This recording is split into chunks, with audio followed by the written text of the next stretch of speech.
Hello students, आज से हम स्टार्ट कर रहे हैं रस शास्त्र एवं भेषज कल्पना की लेक्चर सीरीज। ठीक है, यानी मास्टर क्लासेस स्टार्ट कर रहे हैं।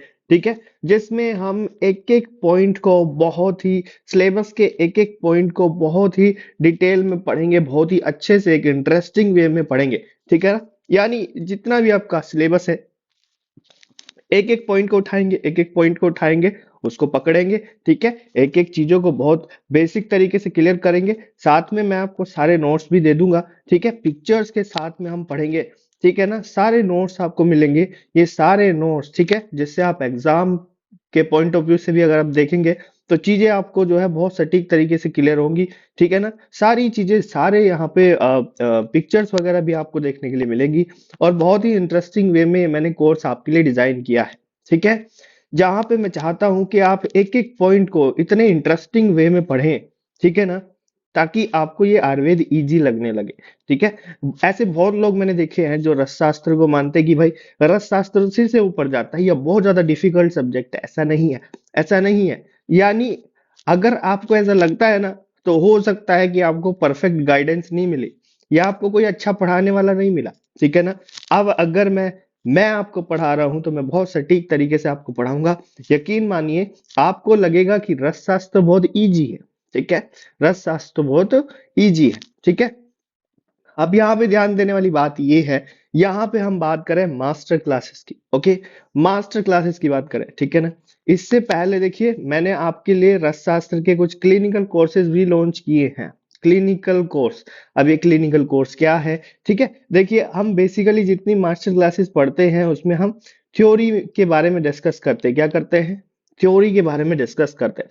लेकिन रस शास्त्र एक क्लिनिकल सब्जेक्ट है, मानते कि नहीं? देखिए रस शास्त्र को अगर आप देखेंगे तो रस शास्त्र का अगर आप देखेंगे कि भाई ये जो मेडिसिन हम इसके अंदर पढ़ रहे हैं रस शास्त्र के अंदर, इनको आप क्लिनिकल पॉइंट ऑफ व्यू से कैसे यूज कर सकते हैं। यानी जब आप उस चेयर पे बैठते हैं, डॉक्टर की चेयर पे बैठते हैं, तो वहां पे रस शास्त्र का आप कैसे यूज कर सकते हैं, वो चीज मैंने उसके अंदर बताई है।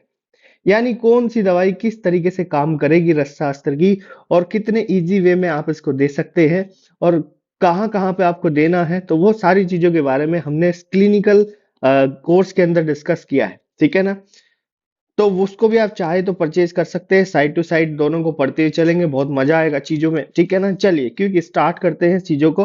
ठीक है, सबसे पहले सिलेबस पे नजर मारिए। यहाँ पे आप देखेंगे पेपर फर्स्ट है।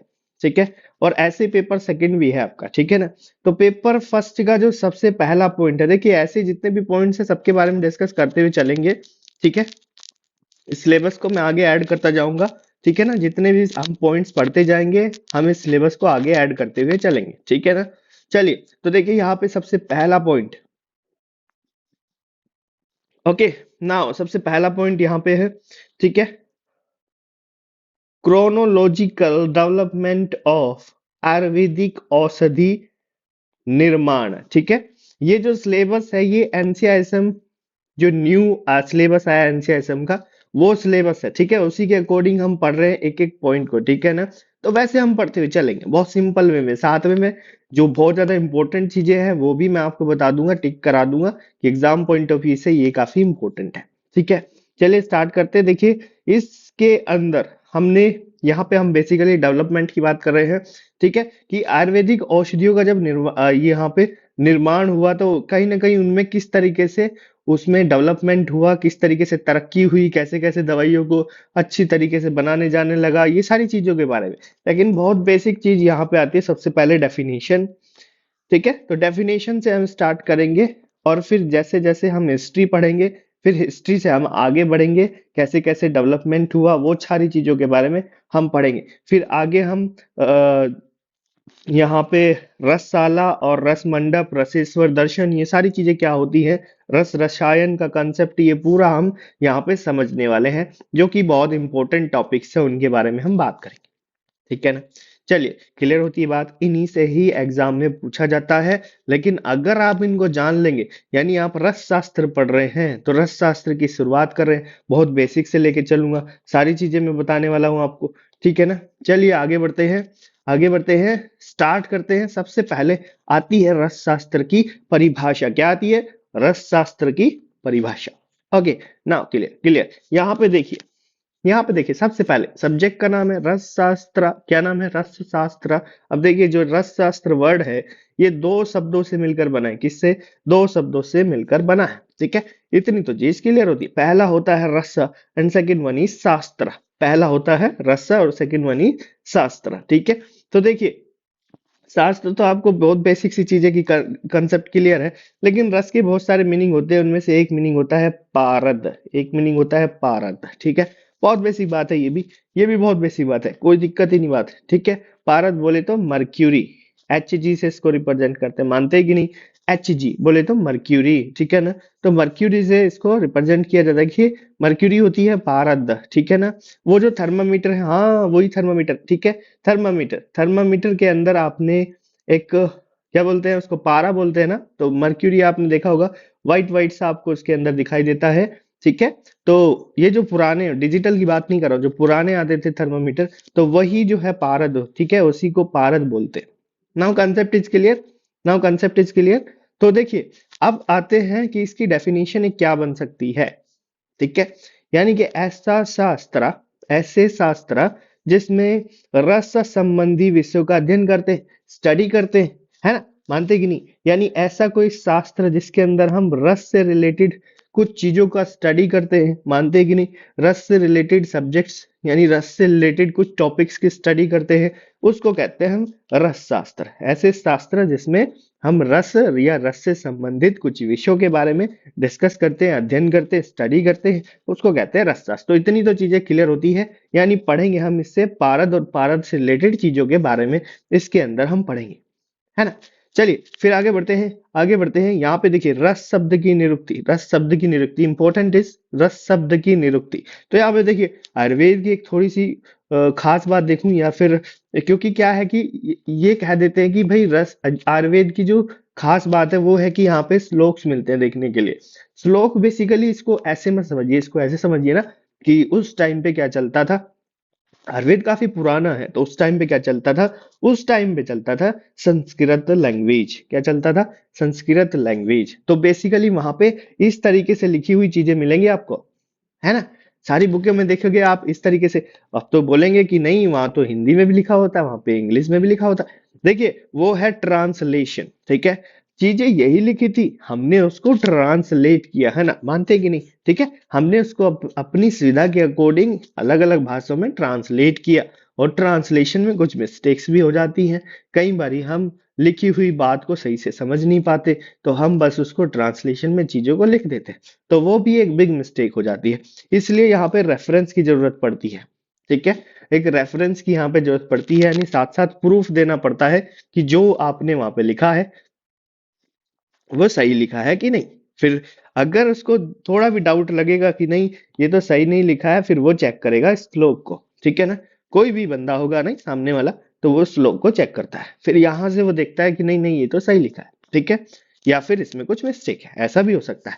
देखिए यहाँ पे एक श्लोक है, रस रत्न समुच्चय अध्याय 1 का श्लोक नंबर 77, है ना। अध्याय 1 चैप्टर 1 और श्लोक नंबर 77 क्या कहता है? रसनात् सर्वधातूना रस इत्यधीयते जरारुद्ध मृत्युनाशाय रस्यते वा रसो मत। ये चीज कहता है। अब देखिए बहुत आपको इतना सीरियस लेने की इसको जरूरत नहीं है। जो संस्कृत सीख चुके हैं वो फर्स्ट ईयर से सीख चुके हैं, हम नहीं सीखेंगे तो आगे नहीं सीखेंगे। ठीक है, और सीखना चाहते हैं, इंटरेस्ट रखते हैं तो बहुत अच्छी बात है, सीखिए।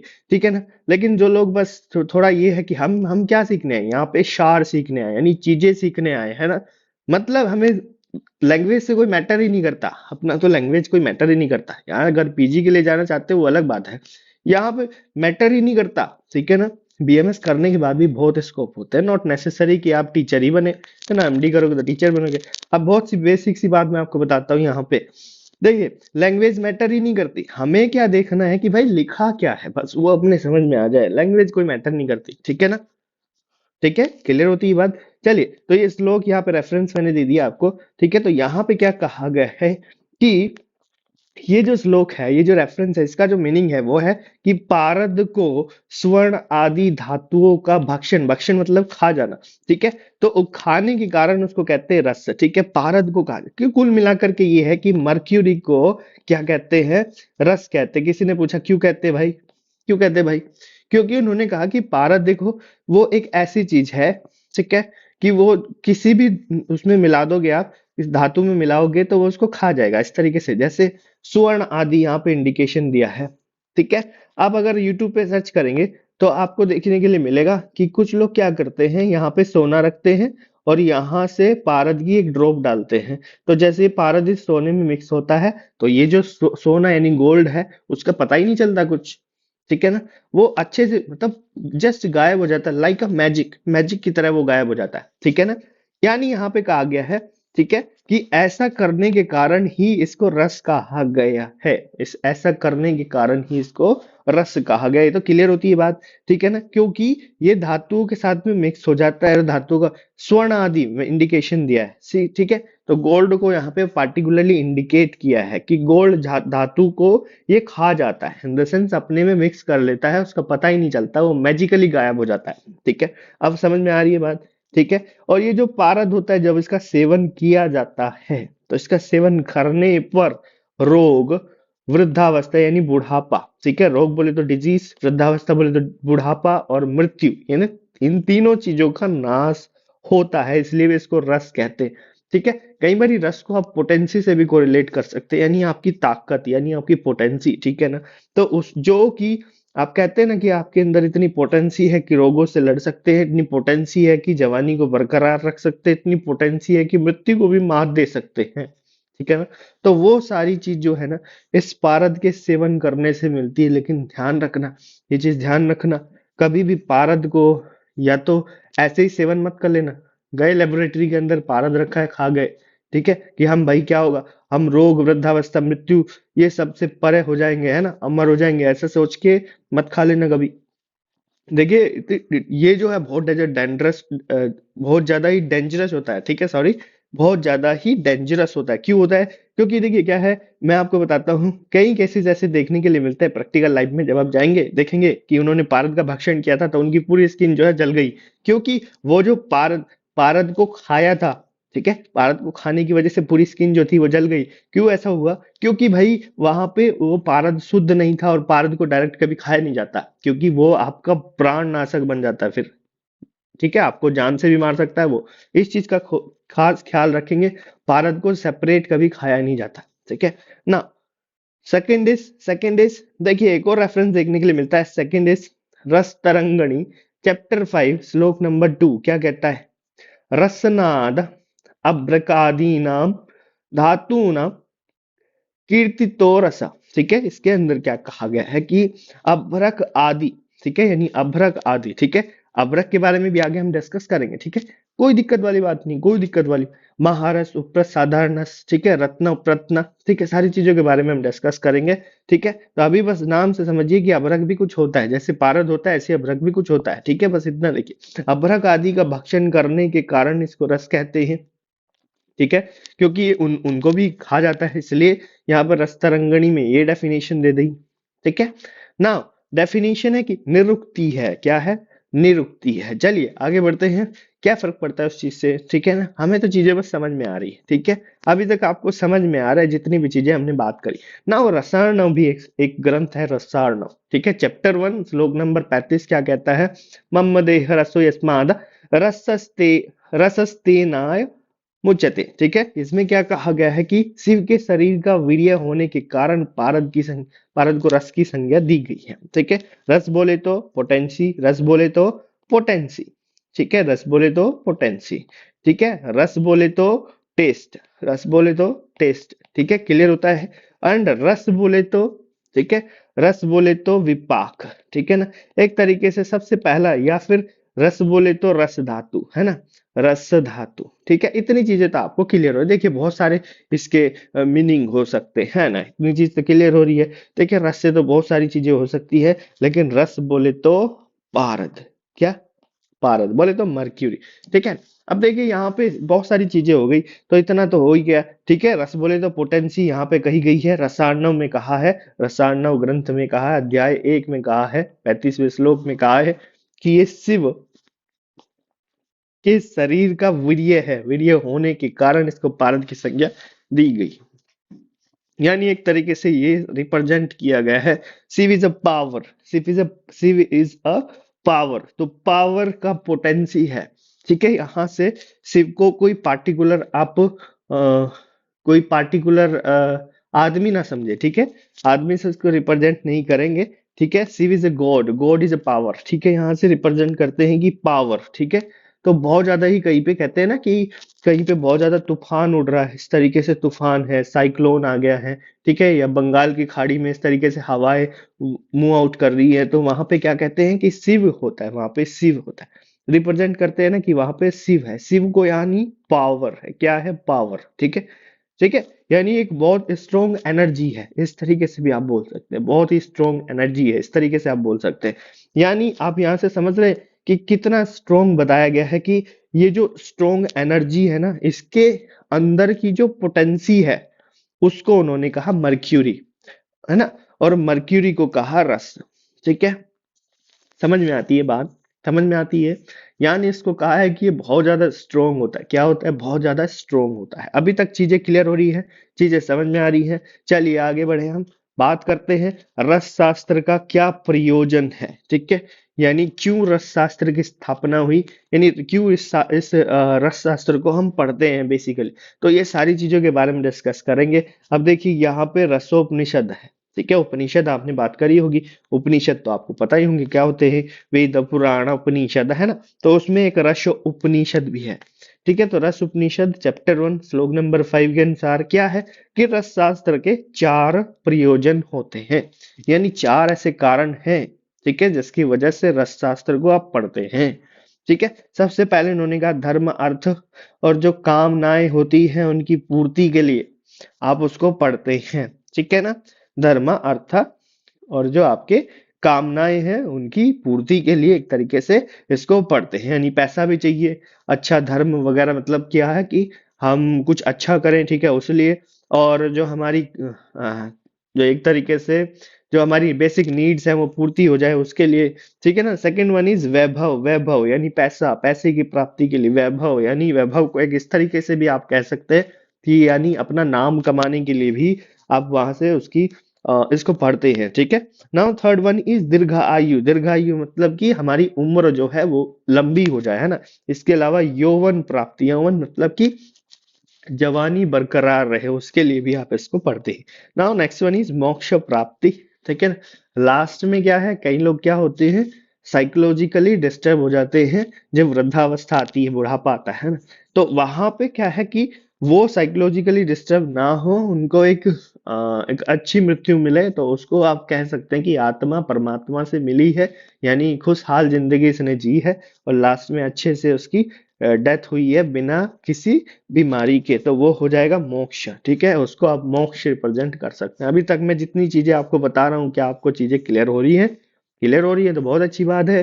ठीक है, आगे बढ़ते हुए चलेंगे हम। ठीक है, यहाँ पे एक टॉपिक आता है, क्या नाम है, रस विद्या। ठीक है, रस विद्या के भेद। अब बेसिकली रस शास्त्र के अंदर आप रस विद्या पढ़ते हैं, क्या पढ़ते हैं, रस विद्या पढ़ते हैं। ठीक है, बहुत कोई बहुत देखिए इतना बड़ा कोई महान टॉपिक नहीं है, बहुत ज्यादा इंपॉर्टेंट नहीं है। बस मैं एक बात बता देता हूँ आपको कि बहुत सारे आचार्य थे, उन्होंने कहा ये जो रस विद्या है ना, ये जो रस की एजुकेशन है ना, एक तरीके से विद्या बोले तो एजुकेशन, तो ये एजुकेशन है ना, इसको 3 भागों में बांटा है हमने। ठीक है, एक होता है धातुवाद, ठीक है, दूसरा होता है देहवाद, चिकित्सावाद। तो ये बहुत ज्यादा कोई ये नहीं है कि बहुत ज्यादा इंपॉर्टेंट है, तो जस्ट इग्नोर दैट, अभी बस इतना नाम नाम याद रखेंगे तभी कोई दिक्कत नहीं। ठीक है, ठीक है ना, तो जैसे इन्होंने कहा धातुवाद, धातुवाद बेसिकली, ठीक है, और देहवाद कहा इन्होंने, तो इसको धातुओं से कोरिलेट कर सकते हैं। देहवाद कहा है यानी ये मोक्ष विद्या भी इसको कहा है ना, जो हमारा शरीर है कैसे उसको जब प्राण त्याग देते हैं तो उसको कैसे मोक्ष मिलेगा, वो सब के बारे में इसमें इंफॉर्मेशन दी है। फिर उन्होंने कहा चिकित्सावाद, एक तरीके से ट्रीटमेंट करोगे ना आप, तो इसमें बड़ा रोल है इसका रस विद्या का, दोनों ने ये कहा। ठीक है, तो ये चीजें है, बहुत बहुत इंपॉर्टेंट नहीं है, बट एक बार बस ऐसे ही जान लीजिए आप। ठीक है, चलिए आगे बढ़ते हैं हम। इतिहास पे आते हैं। बिना हिस्ट्री के कोई सब्जेक्ट कंप्लीट ही नहीं होता। क्या नहीं होता है? कंप्लीट ही नहीं होता। तो हमें क्या जरूरी होता है जानना? हिस्ट्री। क्या जरूरी होता है? हिस्ट्री, है ना? तो बस वही हिस्ट्री हम पढ़ रहे हैं, हिस्ट्री हम पढ़ रहे हैं, हिस्ट्री हम पढ़ रहे हैं। देखिए जितने इंटरेस्टिंग वे में हम पढ़ेंगे ना, यहाँ पे कहीं नहीं देखोगे आप, कहीं भी नहीं, कहीं भी नहीं पढ़ोगे, ठीक है ना? जितने इंटरेस्टिंग वे में हम यहाँ पे पढ़ेंगे, एक एक पॉइंट को तो मैं आपके क्लियर कर ही दूंगा। चीजें आपको बहुत अच्छे से क्लियर हो जाएंगी, समझ में आ जाएंगी, कोई दिक्कत वाली बात ही नहीं होगी, ठीक है ना? और थोड़ा सा ना बिहेवियर में भी इसको लेके चलेंगे ना, तो बड़ा मजा आ जाएगा, ठीक है?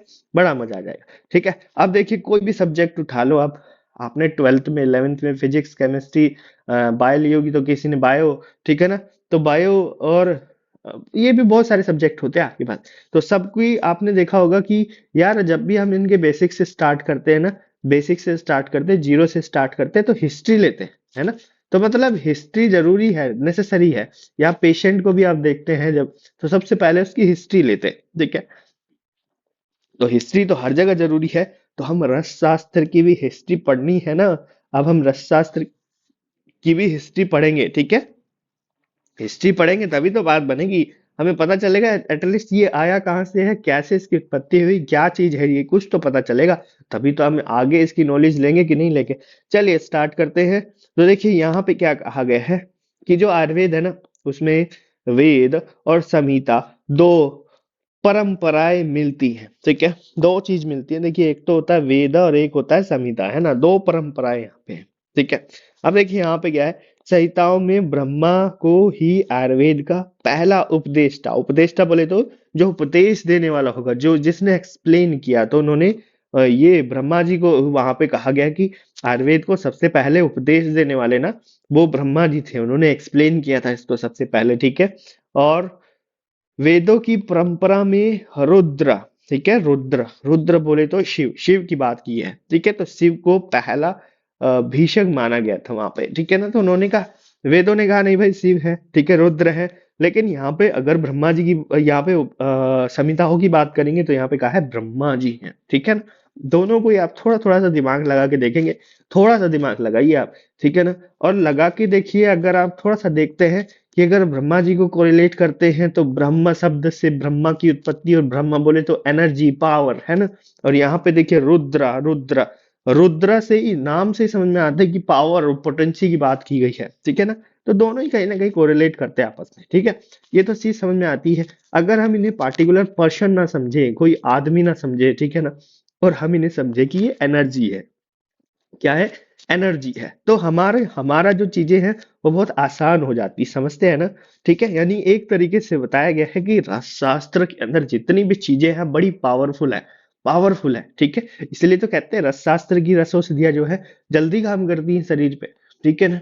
ताकतवर होती है ये, ठीक है, एज कम्पेयर टू द्रव्य गुण की औषधियों के, ठीक है ना? लेकिन अगर द्रव्य गुण की औषधियों को भी आप सही तरीके से दे रहे हैं तो वो भी इतना कमजोर नहीं है, वो भी बड़ी ताकतवर है। दोनों का अपना अपना रोल है, हर जगह अपना अपना इनका हिसाब होता है, ठीक है? देने का भी हिसाब होता है। चलिए आगे बढ़ेंगे, हम थोड़ा सा और बात करते हैं इसके बारे में। तो आपने देखा कि दो संहिताएं, दो यहाँ पे परंपराएं हैं, कौन कौन सी? वेद और संहिता। वेद में कहा है भैया कि यहाँ पे रुद्र जी है, ठीक है? और संहिताओं में कहा है कि ब्रह्मा जी हैं जिन्होंने आयुर्वेद का उपदेश दिया था, ठीक है? अब यहाँ पे समझ में आती है सबसे पहली बात कि इसी प्रकार रस ग्रंथों में भगवान शिव को रस विद्या का सबसे पहला उपदेष्टा माना जाता है। ध्यान रखेंगे इस चीज का, यानी शिव का बड़ा ही महत्व है। शिव बोले तो पावर, शिव बोले तो पावर, ठीक है ना?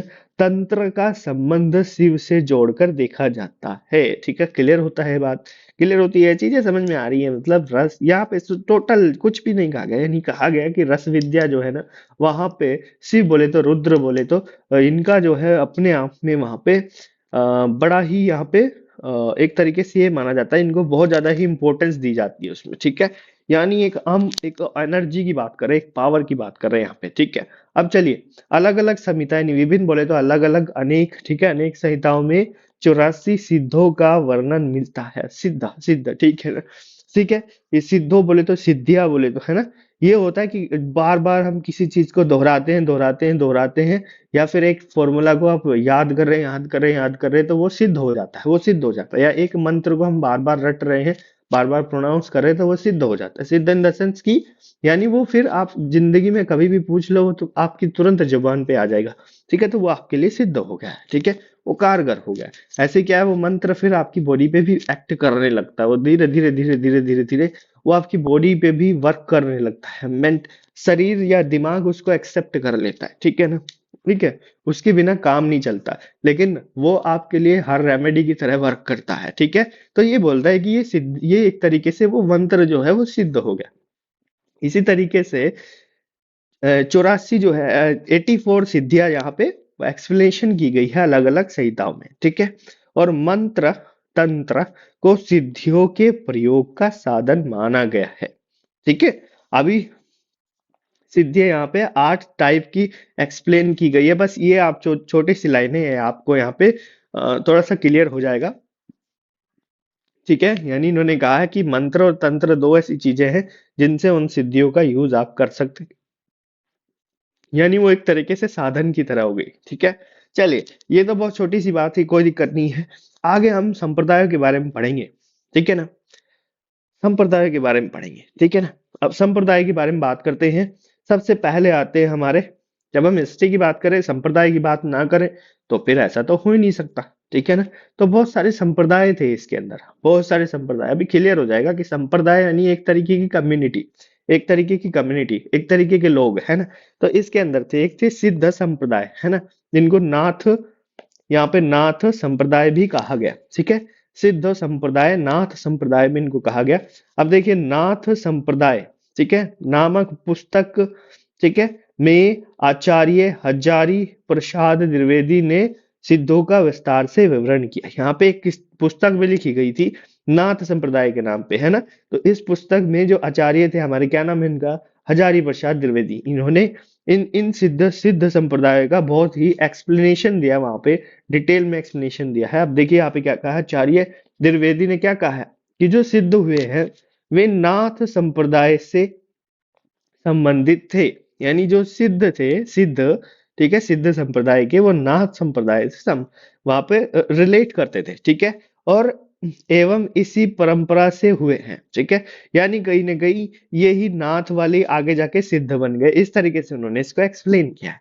ठीक है, तो इन्होंने कहा कि देखिए, रस शास्त्र का सबसे पहला आचार्य जो थे वो नागार्जुन, ठीक है, वो भी क्या थे, नो नाथ और 84 सिद्ध में से एक थे, है ना।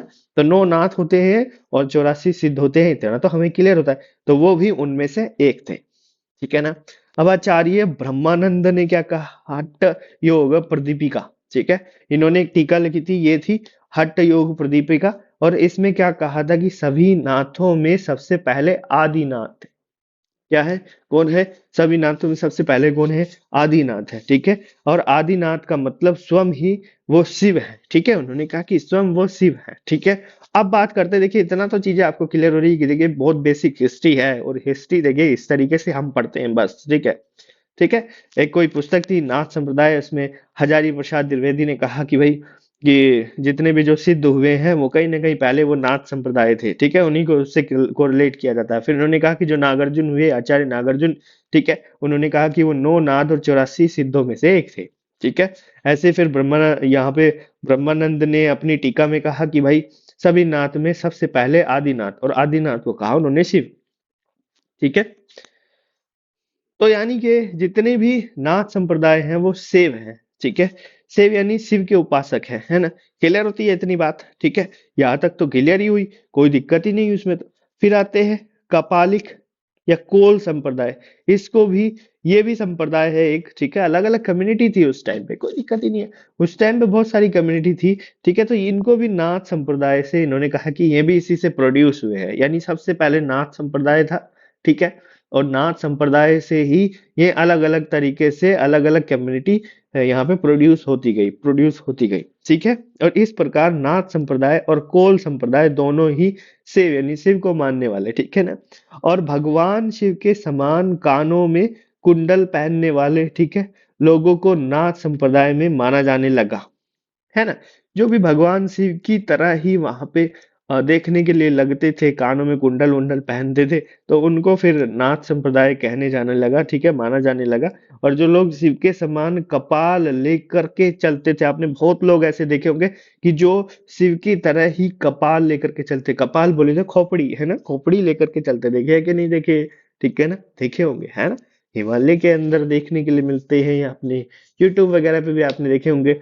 इस तरीके से आपको देखने के लिए मिलते हैं, कपाल लेकर चलते हैं, इसीलिए कपालिक संप्रदाय उनको माना जाता है। ठीक है, जो कुंडल पहने वो नाथ संप्रदाय, जो कपाल लेकर के चले वो कपालिक संप्रदाय। दो चीजें क्लियर, क्लियर है कि नहीं? ठीक है, चलिए अभी तक ये तो क्लियर हो गया आपको, ठीक है ना। आप देखिए और भी बहुत सारी हिस्ट्री है, मैं फटाफट से आपके लिए पढ़ देता हूँ, बस चीजें बोर ना हो, है ना। बोर हो जाते हैं जब हिस्ट्री पढ़ते हैं, बोर हो जाते हैं कि नहीं? ठीक है ना। और हिस्ट्री आज हम पढ़ रहे हैं, हिस्ट्री से ही शुरुआत कर रहे हैं, ठीक है ना। लेकिन आगे बड़ा इंटरेस्टिंग है, आगे बड़ा इंटरेस्टिंग, मैं रसदाला बनाना सिखाऊंगा आपको, ठीक है। फार्मेसी सेटअप सिखाऊंगा भाई, ठीक है ना, बड़ी इंटरेस्टिंग चीज है। चलिए आगे बात करते हैं वर्ण रत्नाकर, ठीक है। तो वर्ण रत्नाकर के जो रचनाकार है वो कौन है? कवि शेखराचार्य, जो यहाँ पे ज्योतिरेश्वर है ना, तो ये है वर्ण रत्नाकर के। वर्ण रत्नाकर बेसिकली क्या है? एक ग्रंथ है ना। तो इसका समय बताया गया है 14वीं शताब्दी, ठीक है ना। और ये कहा गया है कि ये मिथिला के राजा यहाँ पे हरि सिंह देव है ना, हरि सिंह देव के सभापद थे, ठीक है, यानी सभा में बैठने वाले, ठीक है। कौन थे ये? जो आचार्य है ना। तो इन्होंने 84 सिद्धों के नाम वहां पे एक्सप्लेन किए थे, ठीक है, कि 84 सिद्ध कौन कौन से थे। वो वास्तव में कुल 76 नाम ही वहां पे वर्णित थे, ऐसा भी उन्होंने वहां पे बताया कि 76 ही एक्सप्लेन थे, लेकिन उन्होंने 84 वहां पे एक्सप्लेन किए। बाद में फिर पंडित राहुल साकृत्यायन ने 84 नामों की पूर्ण सूची दी थी, ठीक है ना। तो ये थोड़ी सी वहां पे ये हुई थी, मिसअंडरस्टैंडिंग हुई थी, ठीक है ना। तो उन्होंने जब एक्सप्लेन करने स्टार्ट करे थे, तो बेसिकली वहां पे 76 माना करते थे कि वास्तव में कुल होते हैं 76, लेकिन जब उन्होंने किया 84, तो फिर यहाँ पे एक सूची इन्होंने भी प्रस्तुत कर दी, ठीक है, पंडित जी ने, पंडित राहुल जी ने, ठीक है ना। इसमें कोई सिद्ध उभय सामान्य भी है, ठीक है। और यह सूची सहजयानी सिद्धा की है, देखिए इतना बड़ा कुछ वो नहीं है, ठीक है। ये जो है ये अपने पा लगाते हैं अपना, ठीक है। इतना बड़ा लंबा चौड़ा आप एक्सप्लेनेशन नहीं लिखेंगे, कोई दिक्कत नहीं है। आप अगर थोड़ी सी भी यहाँ पे सिद्ध समुदाय के बारे में बात करते हैं, तो आप बहुत बेसिक चीजें भी अगर वहां पे लिख देते हैं, कोई दिक्कत नहीं है। चलिए आगे बढ़ते हैं कि रस शास्त्र के प्रमुख रस सिद्ध और आचार्यों के बारे में अब हम एक्सप्लेनेशन करेंगे कि रस शास्त्र में, देखिए सिद्धों का तो बड़ा है, क्योंकि सिद्ध समुदाय यहाँ पे चलता है, तो कुछ आचार्य हैं, कुछ यहाँ पे रस सिद्ध है, जिनके नाम यहाँ पे एक्सप्लेनेशन दी गई है, ठीक है ना। तो रस शास्त्र को अनेक सिद्धों और आचार्यों ने विकास यहाँ पे डेवलपमेंट किया है इसका, ठीक है ना। ठीक है, तो सबसे पहले यहाँ पे सिद्ध का एक्सप्लेनेशन दिया है कि योग बल से विविध सिद्धियों को प्राप्त करने वाले योगी पुरुष सिद्ध कहलाते हैं। सिद्ध कौन होते हैं? सिद्ध वो होते हैं जो बहुत सारी सिद्धियों को प्राप्त कर लेते हैं। और कैसे करते हैं भाई? हिमालय के अंदर बैठे हैं, तपस्या कर रहे, तपस्या कर रहे, तपस्या कर रहे, है ना, तपस्या कर रहे हैं, ठीक है। और वो तपस्या का क्या मतलब होता है? तपस्या क्या मतलब होता है? यानी वो ध्यान में है, योग कर रहे हैं ना, मुद्राएं लगा कर बैठे हैं, तो वो योग बल इसको कहा है। यानी योग की स्ट्रेंथ, योग की पावर से उन्होंने ऐसा किया कि बहुत सारी सिद्धियों को उन्होंने उन्होंने प्राप्त कर लिया, ठीक है। और इसीलिए वो बन गए सिद्ध, ठीक है। इसीलिए उनको कहा वो योगी पुरुष हो गए, इसलिए उनको कहा सिद्ध, ठीक है ना, ठीक है ना, ठीक है। अब ये आगे हो गए 4 टाइप के, आगे हो गए 4 टाइप। देखिए याद रखिए, ये मैं जो चीज बता रहा हूँ कोई नहीं बताएगा, ठीक है। बताएगा भी तो इतने इंटरेस्टिंग वे में नहीं बताएगा भाई। हिस्ट्री है, और हिस्ट्री को इससे इंटरेस्टिंग पढ़ोगे क्या?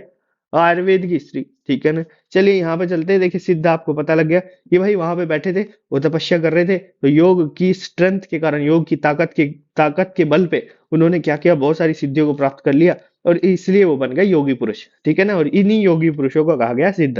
इनको क्या कहा गया? सिद्ध कहा गया, है ना। अब यही सिद्ध जो है 4 प्रकार के थे, कौन कौन से थे? पहले थे महासिद्ध, दूसरे थे रस सिद्ध, तीसरे थे नाथ सिद्ध, और चौथे थे द्रविड़ रस सिद्ध। अभी तक क्लियर है? अभी तक कोई डाउट नहीं? ठीक है ना। सिद्ध की बात करें हम, ठीक है ना। अब देखिए महासिद्ध की बात करते हैं, किसकी बात करते हैं? महासिद्ध की। ओके, ना देखिए महासिद्ध कौन थे? देखिए 4 टाइप हो गए ना, महासिद्ध, रस सिद्ध, नाथ सिद्ध, द्रविड़ रस सिद्ध। देखिए अब आ गए हैं महासिद्ध की ओर, ठीक है ना। तो शरीर को दृढ़ करके, यानी दृढ़ यानी कि हार्ड करके एक तरीके से, ठीक है ना। ठीक है। तो हठ योग की प्रक्रिया द्वारा मोक्ष प्राप्त करने वाले जो योगी थे वो महासिद्ध कहलाए। ठीक है। और देखिए यहाँ पे क्या है कि उन्होंने दृढ़ कर लिया, अपने शरीर को हार्ड कर लिया। ठीक है। और हठ योग की प्रक्रिया करते रहे। हठ योग जानते हैं ना आप, ह और ठ हमने पढ़ा था ना, ये आगे पढ़ेंगे आप इसको, स्वस्थ व्रत में पढ़ेंगे, अभी बस जान लीजिए। ठीक है। यानी सांसों की एक प्रक्रिया होती है, बस उसको अभी जान लीजिए, इतना जान लीजिए। ठीक है। तो हठ योग की प्रक्रिया के द्वारा ही उन्होंने क्या किया, शरीर को दृढ़ कर लिया और मोक्ष की प्राप्ति कर ली। इसीलिए उनको कहा गया, इन योगियों को कहा गया महासिद्ध। और इनकी संख्या बताई गई 31। ठीक है। इसमें से जो 21 महासिद्ध थे ना, वो हठ योग की प्रक्रिया के साथ साथ रस शास्त्र की भी विशेष ज्ञान रखते थे। यानी उनको नॉलेज थी हठ योग की, हठ योग तो था ही भाई, उनका नॉलेज थी उनको अच्छी खासी, लेकिन उसके साथ में उनको रस शास्त्र की भी नॉलेज थी। क्लियर हुआ अभी तक बात? ठीक है ना।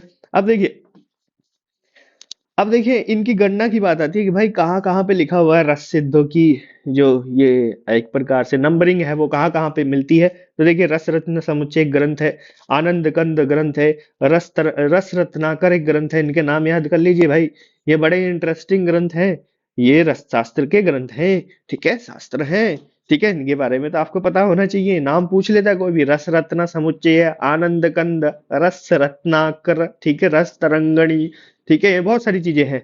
ठीक है ना। अभी गणना की जब बात करें, इन तीन में गणना इसकी देखने के लिए मिलती है, किसकी, रस सिद्धों की। वहां पे एक तरीके से कैलकुलेशंस देखने के लिए मिलती है, कितने हैं कितने हैं कितने हैं। ठीक है, वो सारी चीजें इनमें देखने के लिए मिलती है। अब चलते हैं आगे। महासिद्ध हो गया, रस सिद्ध की बात करें। ठीक है, रस सिद्ध की बात करते हैं, सेकंड आता है रस सिद्ध।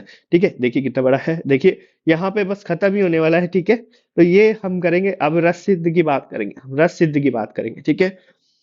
रसेश्वर मत के जो अनुयायी थे, है ना, सॉरी अनुनायी, है ना, अनुयायी, है ना। ठीक है। तो यानी कि रसेश्वर मत को मानने वाले, अभी बताएंगे रसेश्वर दर्शन वगैरह क्या होता है। ठीक है, आगे उनके बारे में पढ़ेंगे हम। ठीक है। तो ये जो थे ना, रस को ईश्वर वगैरह मानने लगे, है ना।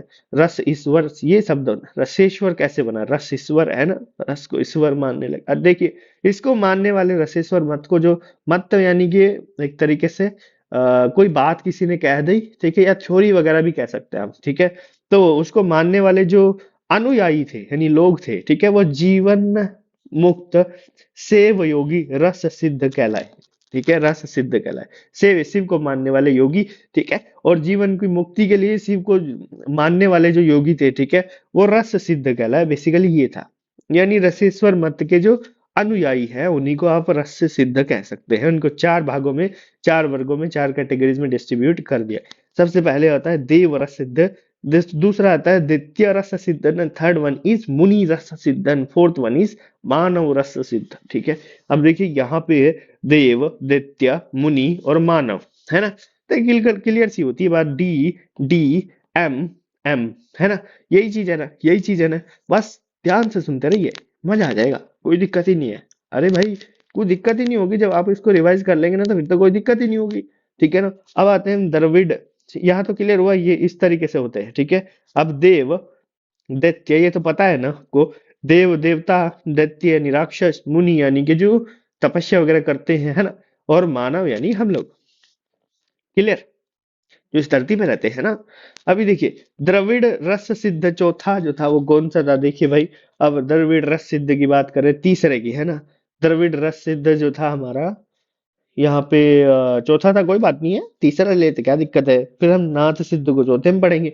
अब देखिए, ये भेद इतिहास में कम ही माना गया है, कम ही माना गया है। ठीक है, कम ही माना गया हिस्ट्री में। ठीक है, वास्तव में वे रस सिद्ध जो दक्षिण में थे, उन्हें कहते हैं भाई द्रविड़ रस सिद्ध। ठीक है, जो दक्षिण में थे वो हो गए द्रविड़ रस शास्त्र, रस सिद्ध, है ना। तो इनका संप्रदाय द्रविड़ रस सिद्ध या फिर अगस्त्य संप्रदाय कहलाए। ये तो आप जान गए, ये आप जान गए। ठीक है ना।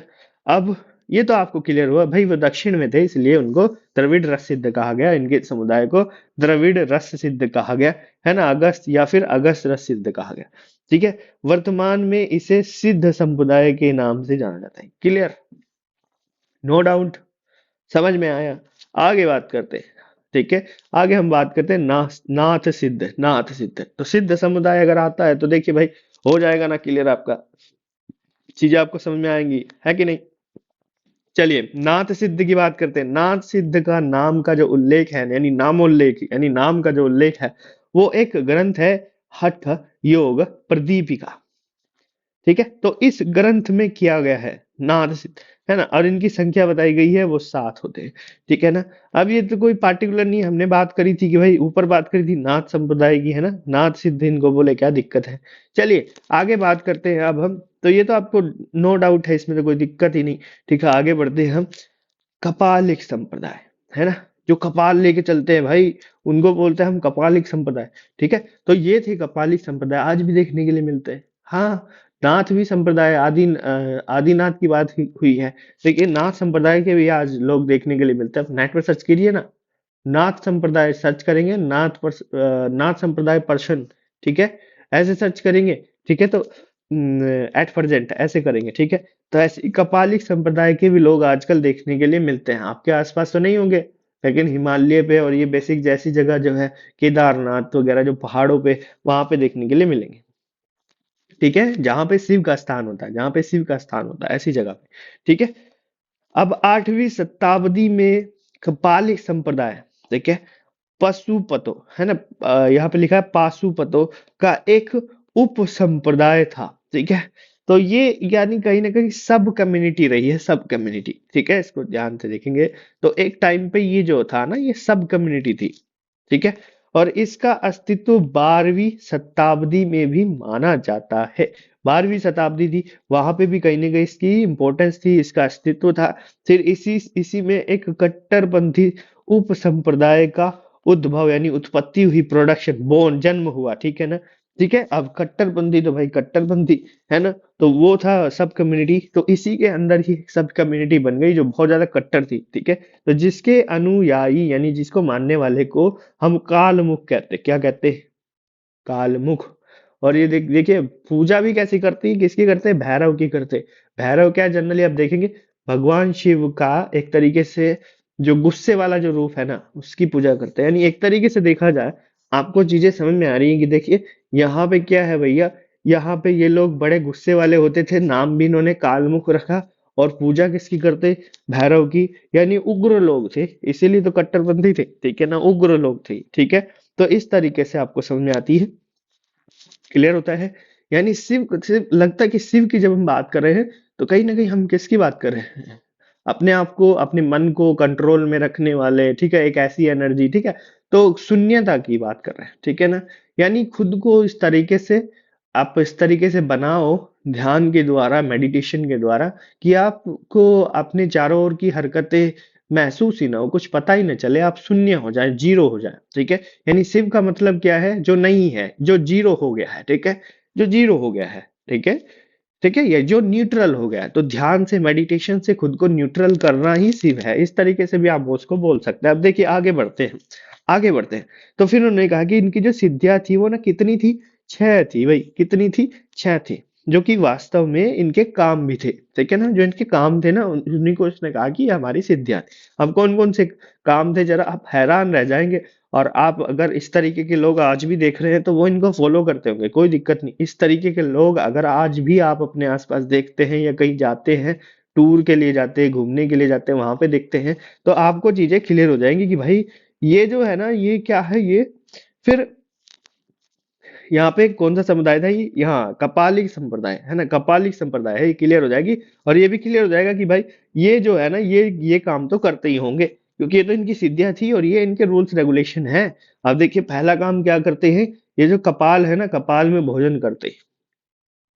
अरे भैया, कपाल में, यानी इनके घर बर्तन नहीं होते क्या, बर्तन में नहीं करते, कपाल में करते हैं। हड्डियां, कपाल मतलब आपकी जो खोपड़ी है, उसके अंदर भोजन करते हैं, पहली बात।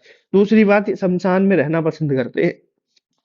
ठीक है ना, आज भी ऐसे लोग होंगे, है ना, है कि नहीं, आपने देखा, हमने सुना। ठीक है ना, तो ये शमशान में रहना पसंद करते हैं ना। थर्ड वन, इस शरीर पे क्या लगाते हैं, भस्म लगाते हैं। क्या लगाते हैं, भस्म लगाते हैं। और एक और चीज, लकड़ी लेकर के चलते हैं। ठीक है, और इसके साथ में सुरा पात्र ये रखते हैं, अपने साथ में सुरा पात्र रखते हैं।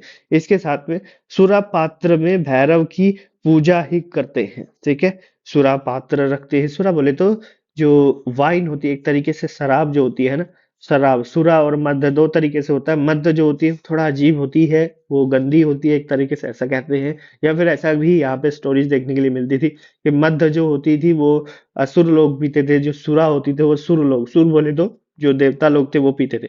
ठीक है, इस तरीके से एक्सप्लेनेशन आया है यहाँ पे, लेकिन दोनों ही चीजें बहुत गलत है, दोनों ही चीजें बहुत गलत है। ठीक है, तो यहाँ पे ये भी चीज बहुत गलत है। ठीक है, और यहाँ पे ये भी कहा गया कि यहाँ पे भैरव की पूजा वो उसके अंदर करते हैं, ये this is also very bad. ठीक है ना, तो ये सारे ही काम बहुत बुरे हैं। ठीक है, और ये कौन करते थे, ये जो कपालिक समुदाय, ठीक है, या फिर संप्रदाय थे, वो ये काम करते हैं। तो देखिए हिस्ट्री आपने काफी हद तक क्लियर की है ना, हिस्ट्री आपने चीजें आपने बहुत अच्छे से पढ़ी आज। ठीक है ना, मजा आया होगा, ऐसा भी नहीं है यार, इतना बोरिंग भी नहीं रहा होगा। ठीक है, चीजें बहुत अच्छे से क्लियर हुई हैं, बस यही मेरा मेन फोकस रहा है। ठीक है, पहला लेक्चर था, धीरे धीरे धीरे धीरे और मजा आएगा आपको चीजों में, चीजों को करने में। ठीक है ना, और ज्यादा इंटरेस्ट आएगा, कोई दिक्कत वाली बात नहीं है। ठीक है, एक एक पॉइंट को हम अच्छे से पढ़ेंगे, जितनी भी चीजें हो सकती है इसमें, जितनी बताने की चीजें, मैं सारी चीजें एक्सप्लेन करूंगा आपको, कोई इश्यू वाली बात नहीं, कोई दिक्कत वाली बात नहीं। ठीक है ना, चलिए फिर इस लेक्चर को तो मैं यहीं पे एंड करता हूँ।